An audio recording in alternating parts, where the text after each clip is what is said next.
Magandang araw o magandang umaga mga climate heroes. Ngayong araw na to, excited ako kunan ng testimony si Kuya Vice Gov ng Eagles, no? Isang club kami, and then gusto ko siya mismo magpapatotoo kung ano yung kanyang experience sa product natin. Okay? Kasi it's too good to be true, pero totoo talaga siya. Okay? Ngayon po, hayaan ko siya na mag-introduce sa kanyang sarili, sino siya, kailan niya na-meet ang GTO, kailan niya nakilala ang GTO, and then along the way, magkikwento pa namin yung ibang mga benefits ng product natin. Kuya? Good morning, Kuya Pedix. Ay, Kuya. Good morning mga ka-GTO, mga ka-climate heroes. I was introduced by Kuya Pedix itong GTO since 2018. By the way, I'm Kuya Doc PJ, Vice Governor ng New NMR of New Northern Mindanao Region, Cagayan de Oro. So magandang umaga po sa lahat, especially yung mga nakikinig at are watching this short vlog. I've been a GTO user for 6-7 years now. Since 2018, itong GTO product natin, ito yung ginagamit namin sa aming mga sasakyan. We have a great advocacy, which is the platform of GTO, yung being a climate hero. No? Be a solution, not a pollution. So, I've been using GTO since 2018 sa mga sasakyan ko. Yung una kong mga sasakyan, Adventure, Mirage, at recently yung mga SUV pickup ko. No? Recently, itong 2024 model ko na Hilux pickup, supposed to be ang schedule nito, yung magagastos ko sa change oil is 9 to 10,000. Ngayon, Kuya, magkano na lang? Ito lang ginamit ko, just at 1,000 pesos, more or less. 1,300. 1,300. 1,300. And Ito, then 1,000. the next top up. Top up. No? Plus. Hindi lang 1,000% yung kuha natin dito. Na-save mo. Na-save. Hindi lang 50, no? To 100, no?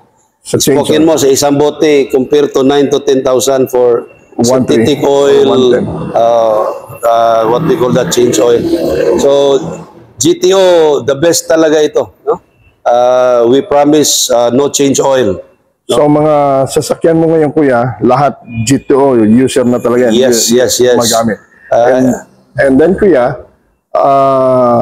nakwento mo sa akin yung experience mo sa fuel savings. Itong Hilux na to, iba pa yung Fortuner mo, iba pa yung mga sasakyan mo. So, ano yung experience mo sa fuel savings? Usually, Davao dito, mga 3/4 full tank. No? But right now, hindi pa nagagastos yung kalahati. So, usually, malaking tipid talaga. You see, Yung minimum na 30% and above, na-overshoot mo yun. sobra pa. No? Okay. So, I've been traveling a lot. Nakikita ko talaga, iba talaga ang dating o effect, lalo na sa fuel savings dito sa ating unit pag gumamit ka ng GTO. Maliban doon sa change oil expenses mo na napakalaki yung masisave mo. Spoken mo, isang bote, 1,300, 1,000 ito for top up compared to 9 to 10,000 na synthetic change oil. Malaki talagang savings. Now, hindi pa natin sinasabi na pag nagkaroon ng emission ang ating sasakyan, ultra low to zero emission talaga, Kuya. Tama ba? Yung 2016 ko na Adventure, 6 years na siya. Tapos pinagamit ko ng GTO, yung emission for renewal doon sa LTO sa Cagayan de Oro, 0.33. So, Ultra low. ultra low. No? Imagine pag ang unit walang change oil, sigurado yan, bagsak talaga sa emission. Pero experience yan ng mga lahat ng user natin, kahit ilang years walang change oil, 13 years, 12 years walang change oil. Ultra low to zero emission, carbon emission. That's right. Now, si Kuya po ay isang negosyante. He owns, anong pangalan nung FNK Realty. FNK Realty. Okay, siya po yung CEO. Anong meaning ng FNK, Kuya? Farmlot ni Kuya. Farmlot ni Kuya. All over Northern Mindanao.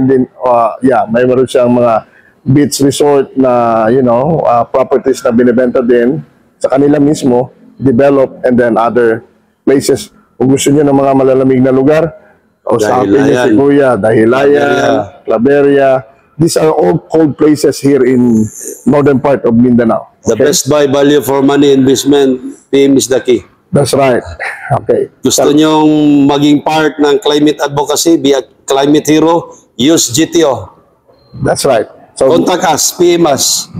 ngayon na, kung gusto mo Now na. makatipid ng fuel, gusto mo makatipid sa change oil, makatulong ka pa sa environment, green technology oil po ang sagot yan. Proven and tested. Wala na po wala nang pagdududa. Napakarami ng mga testimonies. Become one of us, be a climate hero. God bless. God bless. Mabuhay.